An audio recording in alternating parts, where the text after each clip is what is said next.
Welcome, everybody, to Culture Uncorked. Today, we have a really special guest. Lauren and I are super excited about this.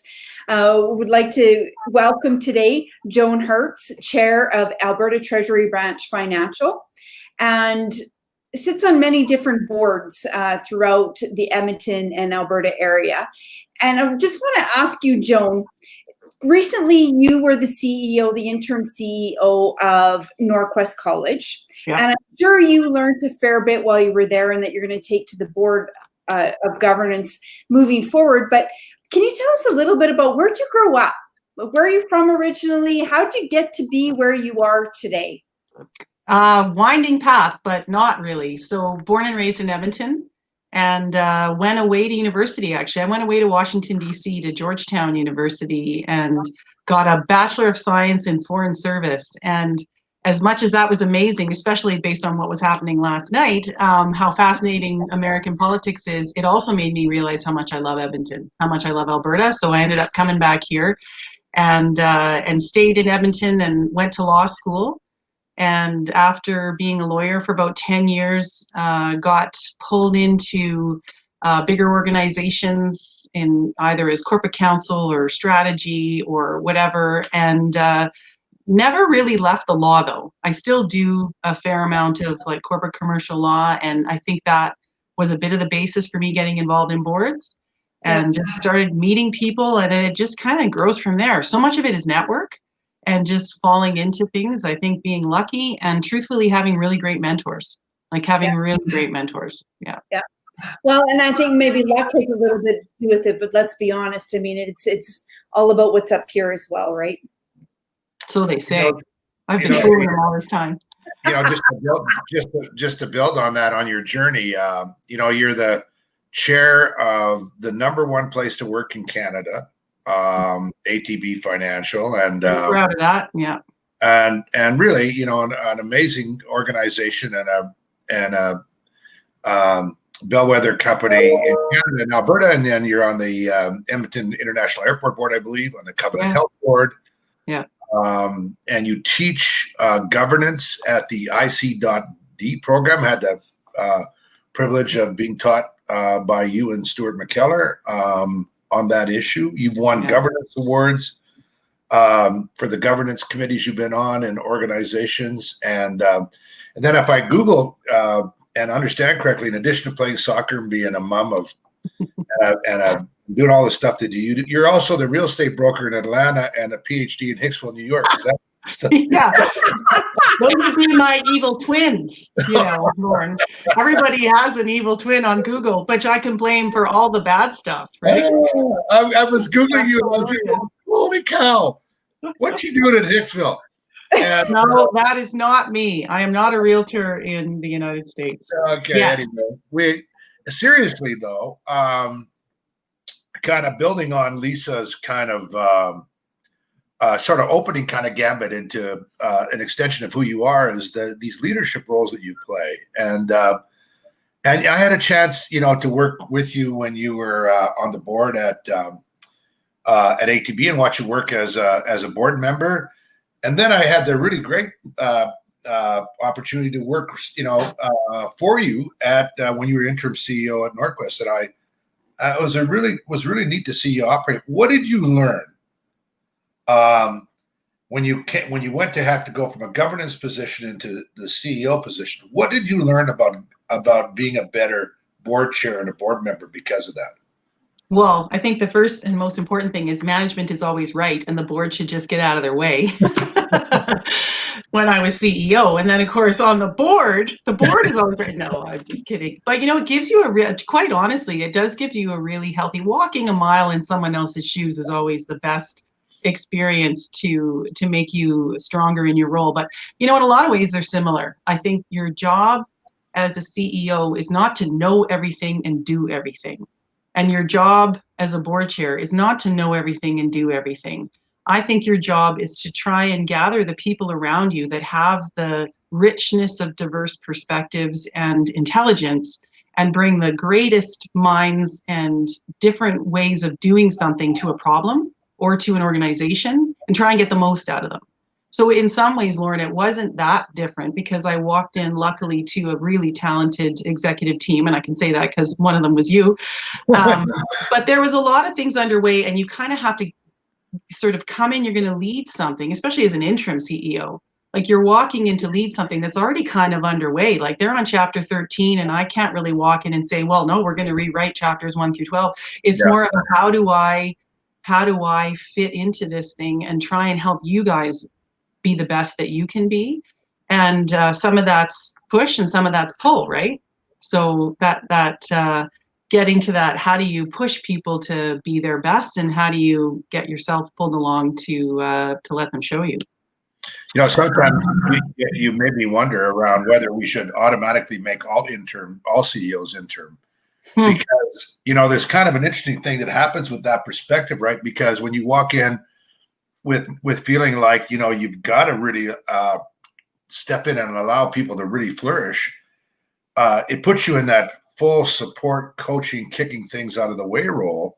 Yeah. As opposed to feeling so compelled to come up with so many of the answers or the guiding lights. But anyway, it's something to think about.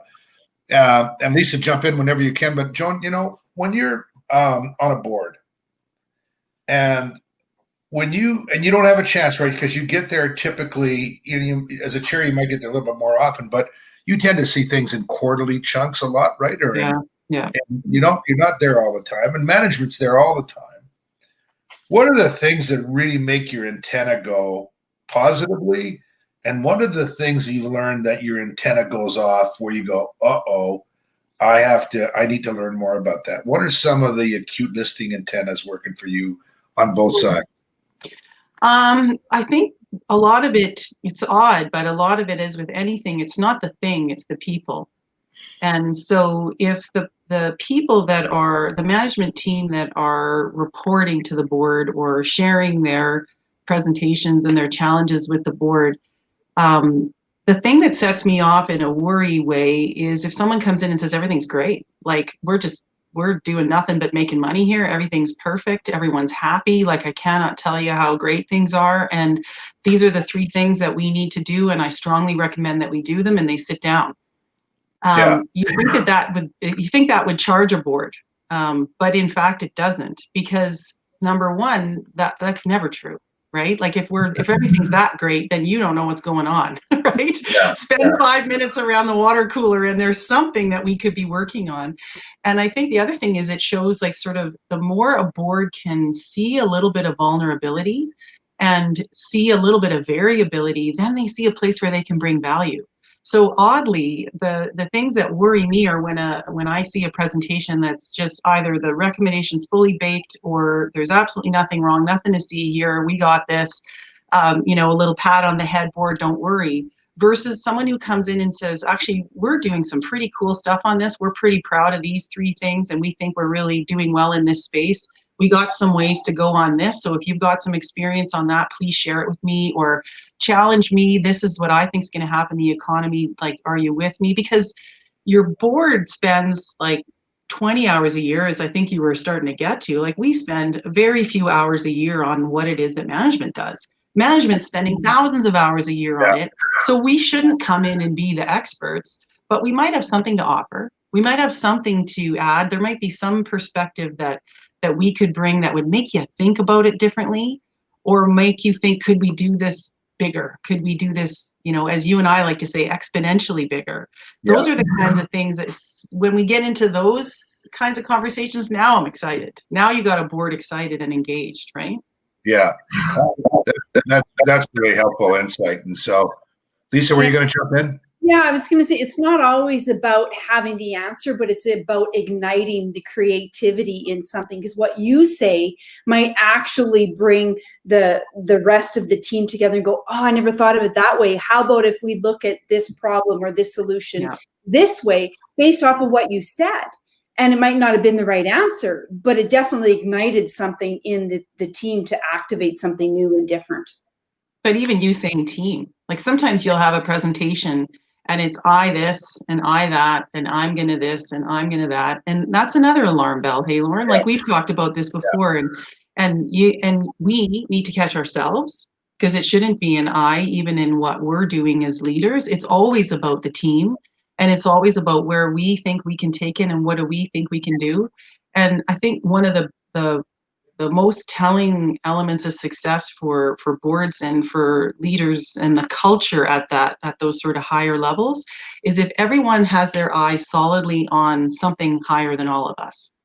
So, we've talked about it being purpose, we've talked about it being culture, we've talked about it being something that is the reason why we're all in the room, the thing that we're all pushing towards, the thing that pulls us together. It's got to be something bigger than all of us, and it shouldn't be the advancement of me or the advancement of that manager or that board member or whatever. It's about something bigger, and that's when it's magic, right? And that, Lorne, you did that so well at the two organizations that we got to work together in different ways.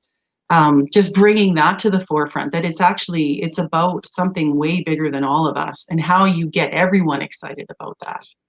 Yeah, and like you say, it always is about the we, right? Because in both of those places, you're arm in arm with all these other people that you're filling each other's spaces and helping each other out, and then you all of a sudden you can, like you say, sometime when you get the purposes right, you find the magic, and that's when it gets to be so much fun.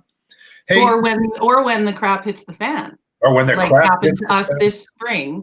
So what became the most important thing for us, Lorne, was, what are our values? Like when you're back up against the wall, and what kind of culture do you have to stand on? Is everybody united with you? Because it got pretty scary, right? It got pretty uncertain there for every organization, right? Did it ever? It still is for some, right? Still really is. We're in it. Yeah. So Joan, that's a good segue to ask you then. So what keeps you up at night right now? Well, I think we're all really concerned about economic recovery in the province of Alberta.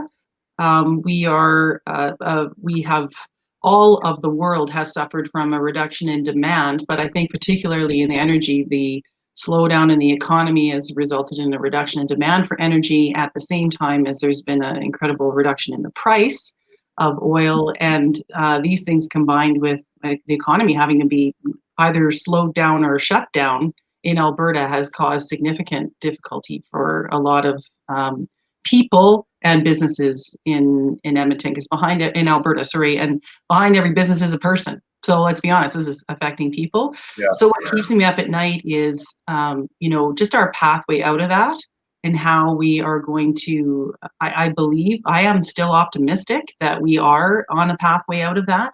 And what keeps me up is, are we doing enough to work together to try and help drive that recovery in the province? Yeah. Question for us. Yeah, go.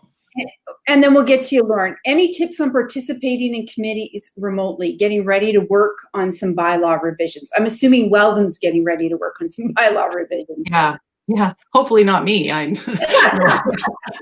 love those bylaw revisions. Hey, we all love those. I am doing some of that too, actually, and it's a really great question, because trying to engage all different levels of people, so bylaws in particular. So you might have a board that completely understands why you need to change the bylaws, and they get a draft out there and they can't figure out why the membership hasn't just signed off on it, because it makes perfect sense, right? So I think the big thing is getting to the why, like really being super clear about the why, and over communicating on the rationale and the general reason for bylaw change, because that's really what your broader group is going to be concerned about. And even your smaller group of board, if they understand the why, they'll be far more willing to let one or two people kind of run with what the words say, if they more clearly understand, well, why are we doing this and what are we trying to get at, and reassure me that I'm not losing any power, control, ground, on that bylaw change. So that is one way. And then the other, I'm finding any big thing, like whether it's bylaw or board meeting, any sort of big issue that you have to talk about, we're having to carve out a little extra time before the actual meeting starts to have informal conversation, because you can't just walk in like we are right now and just start doing business. Like people, like in the normal course, we used to kind of have an informal conversation. And what did you think of the materials? Geez, I thought they were on point, but I'm having trouble with B and C, right? And you have those sort of informal conversations. So one suggestion I have that we're trying to do is actually schedule that time. So 45 minutes the night before with the CEO and the board to actually have some informal conversation. And it's not, how are the kids? You can do that too. Like that would be, and after that's over, have the personal conversation, but a little more informal, free flow dialogue to try and get that conversation going so you can get your business done when you sit down in your business meetings. Which Boy, fosters that's really great, a lot great. of. Oh, Totally. sorry. I was just going to say that really just fosters more transparency amongst the group as well, right? And more of, like Lorne and our work, more of a sense of belonging. It's Go such ahead. great advice. Yeah, it's such great. It's really, I mean, it sounds like, you know, it would happen more naturally, right, Joan? You have that board dinner the night before. Well, typically we're not having those board dinners the night before. No. And if you don't build it in, then how does it happen? And I know you just got me thinking, I'm on a board too. And I was thinking, gosh, you know, I miss those informal, you know, little runway time, because otherwise the agenda starts at 8 and you finish at 3:30. And it's like, whoa, you know, 800 pages of reading. And so I want to ask around everywhere I go, Joan, and I'm asking this in the spirit of a board member or chair like you are, that is anxious about risk, the fiduciary responsibility of that, and the organization sustaining itself, right? So yeah, your antenna needs to be up around those things as a board member, and you hear the question around, we're exhausted, right? So in the informal conversations, you know, people aren't as explicit about that with you because they don't want to, you know, sometimes they don't want to make themselves that vulnerable in front of members. But if you look around, you know, everywhere people are tired. There's the stress of COVID and this exhaustion. But you're the board chair and you don't want to interfere with the running of the business, but you're aware. How do you bring that to the table? What's the balance between getting in the management side and running the business and being on the board side so you can show compassion and care, but you don't run into operating issues? Well, I think there's a few things in there. One is, if just even you identifying it as a risk in your head or in your heart as you're reading the materials or as you're listening to people, and you can sense that, I think you have, that is as real a risk as a financial risk is. Like, your assets are your people, your most important assets. And so if those assets are being stretched too far and you haven't managed it, then I think that's on you as a board chair and as a leader. Have that conversation with your CEO, like being more, I think, way more attentive to have people taking their holidays, because people aren't taking their holidays now because they can't go anywhere. Yeah.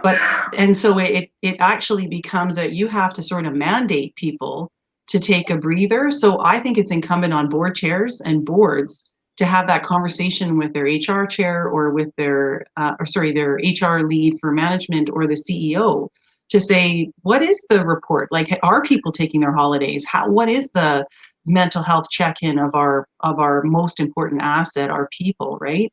And I think also when I hear people are exhausted, I think that's a given. Like, I don't know who isn't feeling it. Like, if any of us have been in this, nobody's not been in it since March. Some of us have had bigger challenges than others, and some of us have different capacities to handle it than others. So why don't we just all forgive each other right now for the whoopsie? So I think it's almost one of those, like, let's give each other a little forgiveness and a little compassion and a little, wow, Lorne was a little short with me in that meeting. Let it go. It's COVID, right? Instead of, we need to investigate and have a discipline and whatever. Like, I think some of it is tone at the top, really trying to just lead with a bit of compassion, forgiveness for that, but then also saying, well, then take a break. Take a breather, step out. I mean, maybe I need a breather. Maybe you need a breather. There's no hero badges awarded for not taking a break, right? Yeah, and like Weldon just said, our group is fried. I'm hearing that everywhere, and it's a given. And the end with that is, I love to hear that board members and board chairs like you are compassionate and legitimately help management, not to tell them how to, but to ask the question to help them have make the right kind of choices to address it. And I think that's great.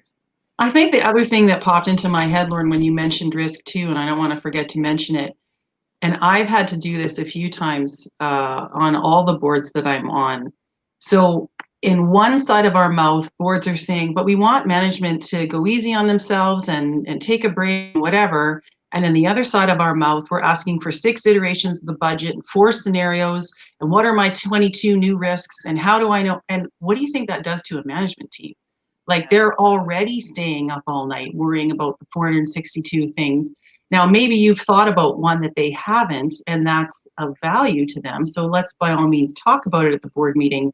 But think about the level of stress that you're passing on to the board and the amount, or to the management team, and the amount of additional homework that you're giving your management team with the questions that you're asking.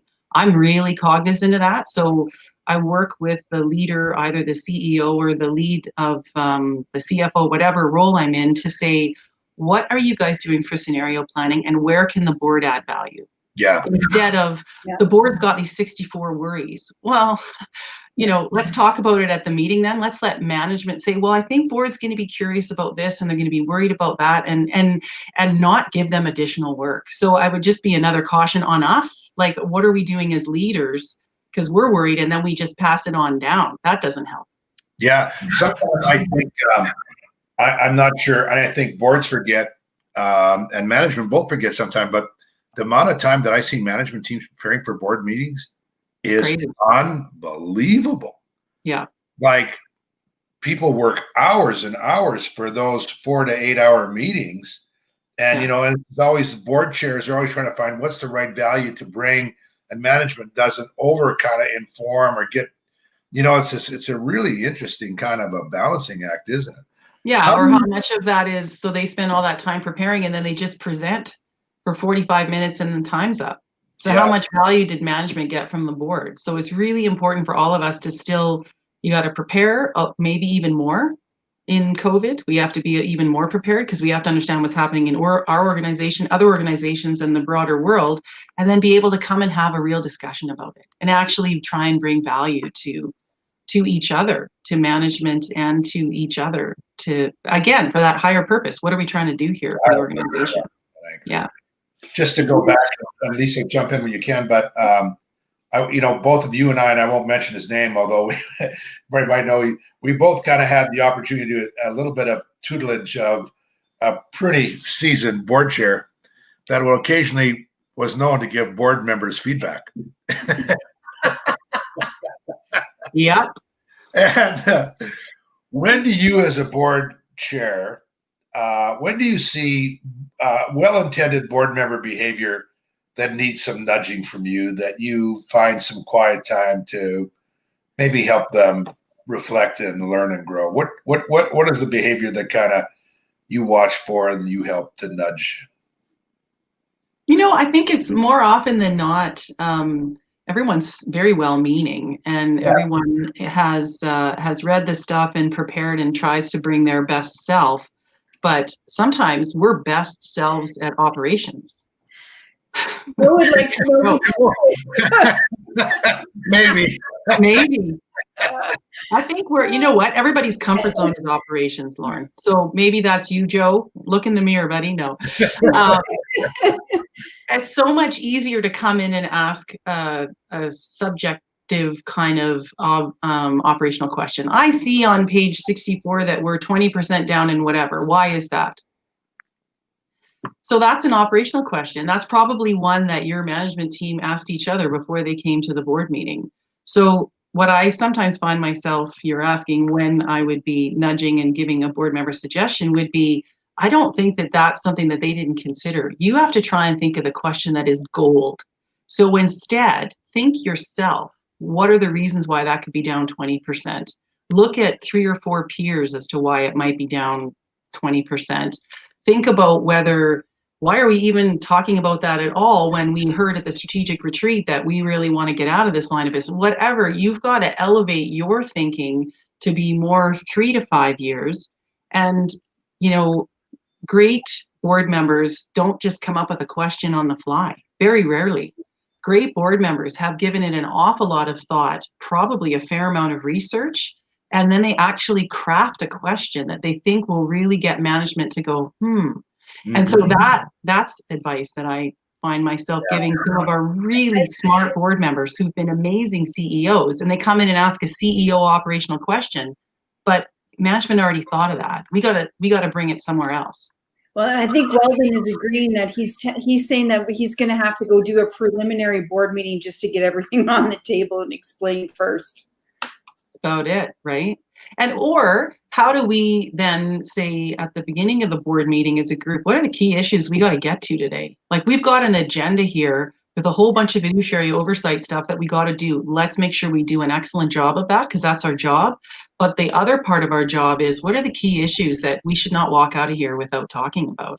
And then make sure that our agenda looks like that. Now, you should be doing that in advance when you're forming the agenda, but things happen. And maybe in that pre-informal conversation, that's the kind of conversation you're having, so that the things bubble up. And sometimes the urgent is not the important, right? Something that's urgent, we actually could just empower management and say, yeah, I get you're worried about that, and we trust you guys. Here's our thoughts on that. Takes 5 minutes. And instead, what are we going to do next year? Now that we're in the pandemic, what about 3 years from now? Are we still going to be relevant? Like that.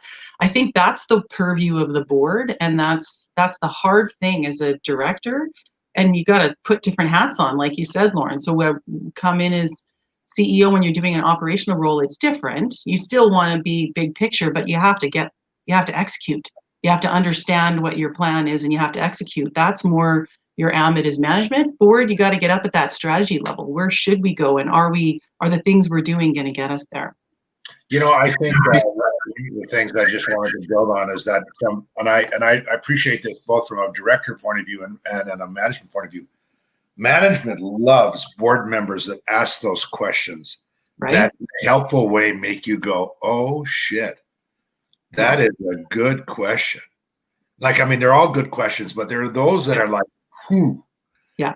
And everybody, you can feel the room kind of move with that, take that question on. And then, so that's such a good indicator, and it's a good aspirational challenge for directors, and also for management to really listen for those phenomenal questions.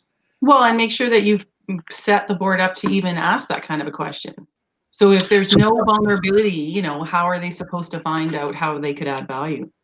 I have to tell you honestly that I loved our board meetings at ATB. I looked forward to them. I always knew that the board was there in appropriate governance things, so the respect was there. But I never felt like the board was going to try to, quote, out to get you or catch you. Right. It was about how we could co-create, and the board was there to be helpful. Some boards, though, have quite an acrimonious relationship with man. It's not acrimonious always, but it's like almost competitive. Or what's the difference? How do you get from one to the other? Well, over and over again, healthy challenge. So you really need a good board management team has healthy challenge coming, but management doesn't feel beat up. They feel challenged. There's a big difference. And I also think that is the role of a good committee chair or a good board chair, is you'll have that tennis game where management feels a little bit, they've heard the board really wants them to this, and they've heard the board really wants them to that, and they're just looking at the ball going back and forth, and they're not sure where it lands. So a strong committee chair or board chair needs to summarize that up at the end and say, I think you heard healthy challenge on this, but board members, you're with management going forward that they continue to do this, and you get a few nods. And if you don't get that as a management team, man, it's hard. You walk out of a board meeting and you're like, I have no idea if I'm coming or going. Sounds like they don't take culture work, right, Lauren? So you're coming in as chief people officer, and everybody says, why are we spending all this time on culture? And I need to know whether it's going to drive productivity, and are we measuring how many hours people are chained to their desks? And you get all those questions, and you walk out going, do they even get what I'm trying to do here? Yeah. So you need somebody, and you can't do it as management. So I think that's our job as board members, either as the chair or committee chair, or even a board member that's just listening. Those are the hugely valuable board members to me, are the ones that listen and then sum up. And more often than not, it's me as chair, but I love it when we have those board members that see it themselves and they say, I don't know, I've listened to all this, and I think that the board's leaning more to do what you need to do, Lauren. We're supporting you, like that. Yeah. And as a manager, how helpful that is to go back out and fire up your engines again, right? Yeah, no, I think sometimes board members forget, and I try to remind myself when I'm at the board, is that how encouragement. Now, you want to be challenged, but when you get board member encouragement, like it fuels you. It really does, because you're there you want to do a great job, right? Not Well, enough. like somebody mentioned, like management teams are exhausted. Yeah. This is there's no business that's exempt from how difficult it is right now. And so healthy challenge, yeah, but there better be some cheerleading. Like there better be some supportive conversation in those meetings, and not just board meetings, like all leadership meetings. Like we need to support people and pump tires a little bit and give praise out more than you normally do. Joan, I was going to ask you, so for those who are watching who don't sit on boards, and we talked a little bit about this pre-show, what if you were to wave a magic wand and describe to them how they could step up to the challenge? What would those aptitudes and attitudes look like? Aptitudes and attitudes to trying to get involved in boards? Exactly. If you were to wave your magic wand and say, this was the ideal board member that I would like on my team, what does that person look like? Well, that's really, in fact, I'd have to express 12 of them, because they're truthfully, because you know what I hope to have on the board is somebody, let's say, with executive management experience that has had a few challenges in business and had to manage with a unionized environment and worked out kinks in a large IT transformation, so you might want some people like that. Yeah. But then you also need some people that just really see the world differently from them, and might even be diverse in terms of gender or racial background or age, like that kind of different kind of thinking, where they walk in and say, that'll never fly. Like people will just not do that, so this person is telling you, oh yeah, you just tell them to do it and they'll do it. This person's saying, you can tell people all you want, they're never going to do, and so I can't even describe for you the perfect board member, because it's probably, there's so many personas, and it kind of depends on what the strategy and the need of that organization is. But I would say if you flip it on the other side, every single board member that brings value for me does an awful lot of thinking. Yeah. Like the most important thing that board members do that are doing it well, they do an awful lot of thinking. And it's a bit of what I was talking about earlier, like you're preparing and you're over preparing. And that's reading, and that's leaning back and looking out at the sky and thinking, because that's the thing that management does not have time to do. And more often than not, if someone is just interested in a company or an organization and they've leaned back and done some deep thinking about it, if you think about it, Lauren, that's how you ended up getting involved on some of the boards that you're on too, I'm sure. And same for me, is I end up talking to a leader in the organization and I say, have you guys ever thought about doing this and this? And then they go, we need someone with your kind of thinking here. So it's sometimes just looking at it differently and showing that you could bring value in thinking and looking at a problem differently, because that's really how you help innovate, right? Yeah, and it's really what happens in the entrepreneurial space, right? Is we end up creating our advisory boards that really do encompass exactly what you're talking about, is think differently, allow us to be creative in the moment, be able to look at problems differently, solutions differently, activate those triggers, no different than what happens at a board level, just in a different environment.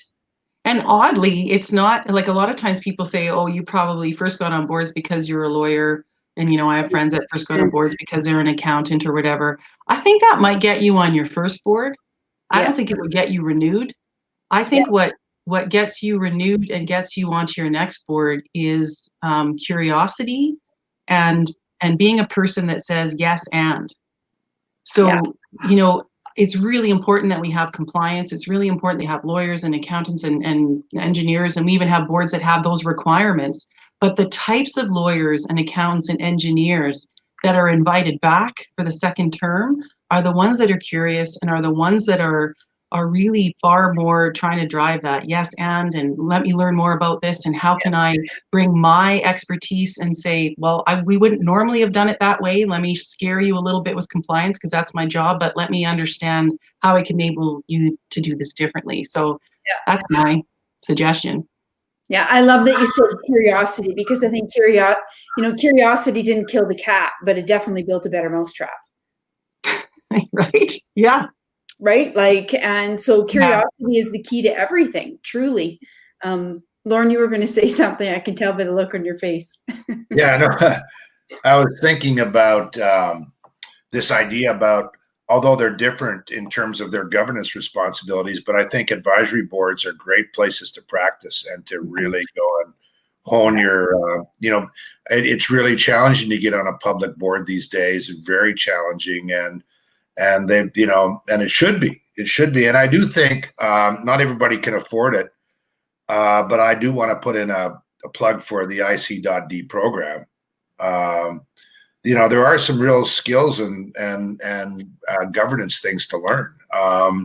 And partly you can learn from experience, but sometimes you just have to invest in it at the same time. So it's that combination, but it's like everything else. You got to get in and be a member, a board member, and try it out. Well, I think the practical, a lot of the boards that I cut my teeth on were just things that I cared about and was volunteering on. And that's the best way to get it, because then it doesn't feel like work, because you're learning. And I learned more from trying to work on, school councils and community league boards, extremely complex, because not one person in that room has attuned to a governance system. They just came in with their opinion and their way, their process, and everyone's going to do their own thing. So where do you learn more about how to try and get all of us aligned to a singular purpose and try and, maneuver through that? Those are the most complex ones, right? Yeah, as a woman who sat on school boards that are volunteer, you definitely learn how to cut your teeth there. There's no complex. But I think then people say, well, how do I go from those? I get that question. How do you go from those, as you say, Lorne, to like graduate if you want to keep getting? So what I suggest to people is try and get involved in a not-for-profit board that actually has a government grant or some sort of larger funder outside that they have to demonstrate compliance to, and it just elevates it to be more of a governance board. Because as soon as you have all that compliance, it starts to feel a little bit like a shareholder. And then you start to get used to, so we have quarterly fiduciary responsibilities to meet our grant agreement obligations and annual reporting and whatever. And then you start to understand your role versus management's role and how you can add value and think ahead to when that funding might end and all those things. So that's sort of like, I think the next step is and those add just as much complexity as many of the public boards and corporate boards. Yeah, and here is what Weldon just said, that you've been part of some great board members over the years, right? And hey, so what? For the first time, Deloitte said, I think in 2019 was the first year more CEOs got fired for culture issues than financial performance issues. Is that a blimp? Is that a trend that's going to continue? How do you think about it? I think it's a trend that's going to continue. I mean, Lorne, we dealt with lots of really challenging things, even just over the spring 7 months that we had together, right? I think that more and more there's heightened sensitivity to cultural issues. There's heightened sensitivity to human issues. Really, really high sensitivity. That's not going away anytime soon. And so all the more reason why you have to have a really good process, like really good, you have to have good governance, you have to have good process, but it's useless to you if you don't have good people. And if you aren't first checking yourself against your values and what's the right thing to do, like the process can tell you all the things that you need to jump through, but how you do it is all about your values and your ethics. And whether you're, again, what's more important, the goals of this organization or my advancement or my protection or my fiefdom, right? So I don't think that's going to stop, because a lot of what drove us for success is changing, right? Yeah. And COVID, I think, is something that's not going to undo that. A lot of the things that people are driven by and success is defined by, we got the Larry Fink letter, we got ESG, we got it's a changing world of profit and purpose, right? Which I think is a positive, but also you're going to see some of the people that are not maybe on that bandwagon, not being invited to stay. Yeah.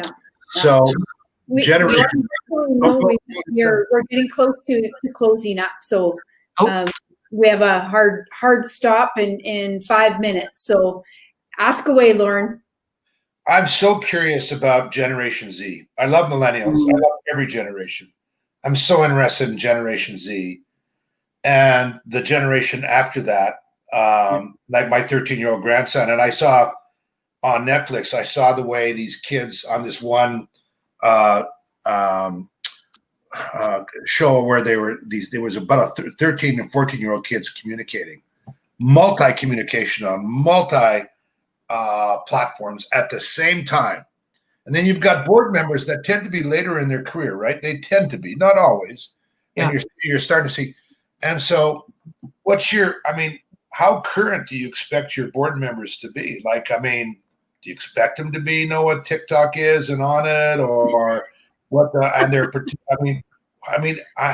should they know what the donut app is in Slack or whatever? Do you expect that out of your board members? I suppose it depends on the board. An organization like ATB, if we are really doing a lot of things at the cutting edge of technology and trying to engage with all customers, so we better have an idea of what our customers want. And our customers include young people that are on TikTok. And even if you don't understand how every single one of them works, you need to understand that that's how that generation engages.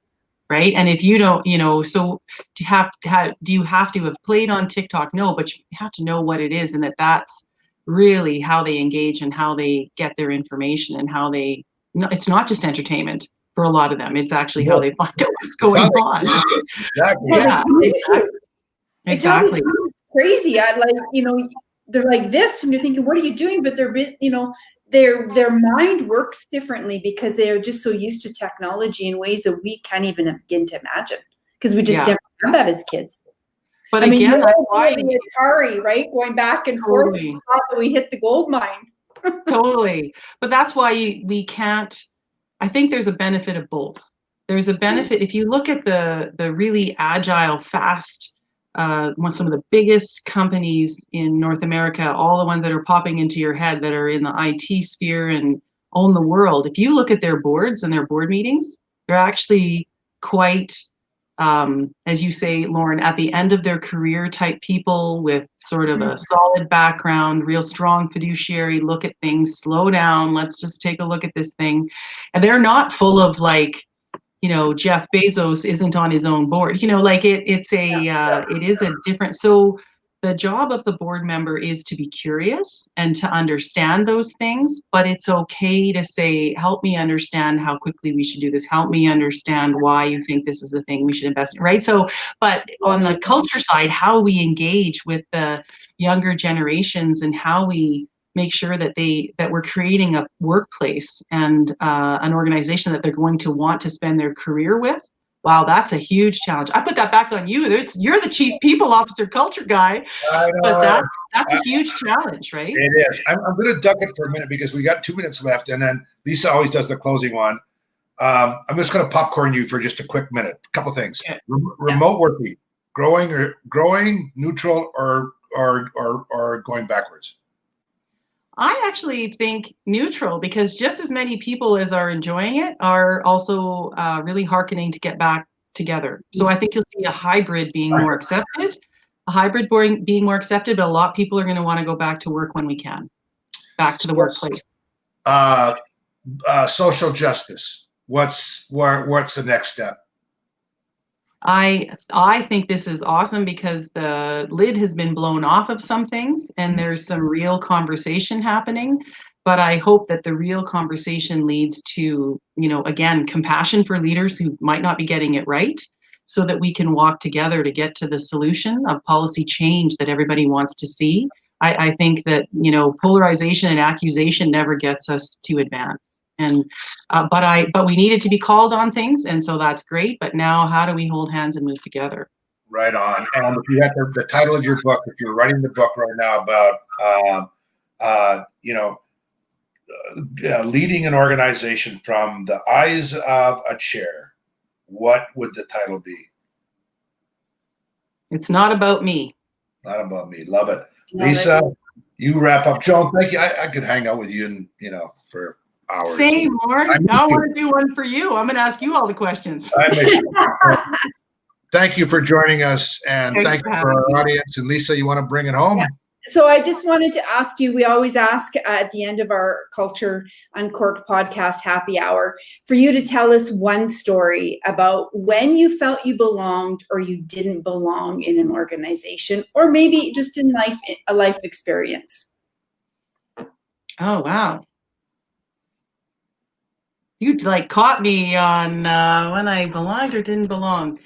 You know, it was pretty great coming back to Northwest College this spring because I had been gone for a year.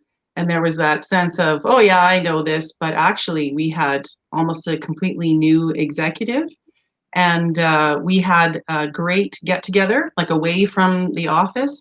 And we all sort of reset on what we thought we could do and the art of the possible. And I think that's where we all really got a sense of belonging with each other. And it wasn't about any of us individually. And it sure wasn't about me coming back. It was about how can I make all of us successful and how can we do what we need to do for Northwest. That was pretty special. I don't know if you remember that, Lorne, but that was great. And I think we all felt that way, Joan. I think we did. I think we left that way, feeling that way. And that's belonging is a feeling for sure. Anyway, thank you so much. Thank you as always. Thanks for having me. See you guys. Thank you for listening, all you audience folks out there. See you soon. Thank you. Bye. Bye.